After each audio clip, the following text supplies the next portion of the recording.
Msawawa. Abangijwayele mina kuphela. Ngiyamsho yakho ukuthi azovela endaweni. Kodwa manje wa decide umshetsela uthenge ngigqoka izinto zesonto. Samanye ngishaye nje ngizobuka umoya. Zwida ayigqokile. Ayigqokile ngempela. Asikho kuye. Ngafuna siyela sihlala khona sithathe lokufana nokwabo. Kuyisibusiso bazalwane ukuthi uma umemeza uyizwe limemeza ihlanga kusabele ngisho abantu abangalindelekile. I-embarrassment engakanani njena sibasiflahle. I-embarrassment engakanani ukuthi ubizwe umzalwane ungayi ingekho into oyenzayo. Awuyi ngoba lo muntu okubizile akafanelekile.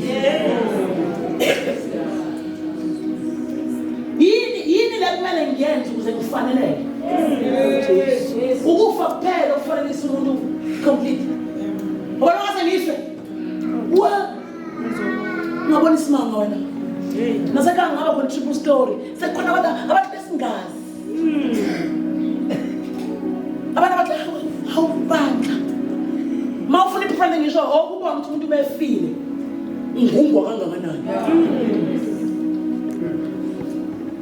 Kodwa ngasho noma yini. Hayi ukuthi ngikusumisela ukuthi uyathanda ukusunyiswa.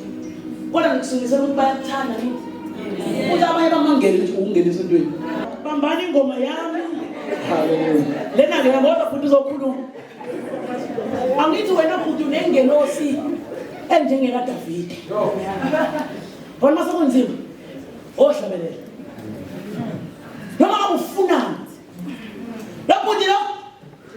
Mina ngashaba naye for full 3 days. Singaphathi phone. Hlala. 3 days. Singaphathi phone. Kuthi 24 hours. Kuthi 24 hours. Kuthi 24 hours ngabona ngalo. Sim disconnect. Sim connect.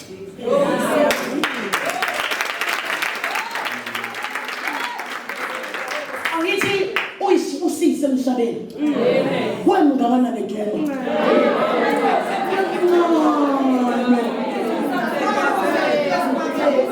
Wesaphule sikhombe. Baba lasi. Angithi ezinye izinto ezimshaye manje. Ngoba yena kwaduma uNkulunkulu kuye. Kanti udumele emhlabeni onjani? Ongcolile. Yasiyalimala ingelosi yakhe. Mina ngibona inombani. Mina uzungiposte. Mina ngiposta abantu abakhuluma izilimi. Bathi hayi inkosi ayikho.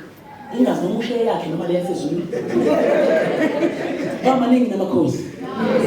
Asimvumela shona noma yini. Yazi ngiyaqala ngiqaka kunomzuzu. Ubona ingelosi senijame kanje. Nazo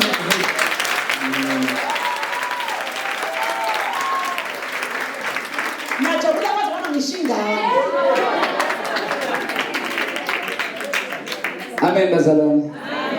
Sicela ubone izandla phezulu nje senze kanje. Senze kanje senze kanje. Nakanje. Sithi haleluya. Sithi haleluya. Sithi mdumise. Ngiyabonga kakhulu kuNkulunkulu. Ngibonge nje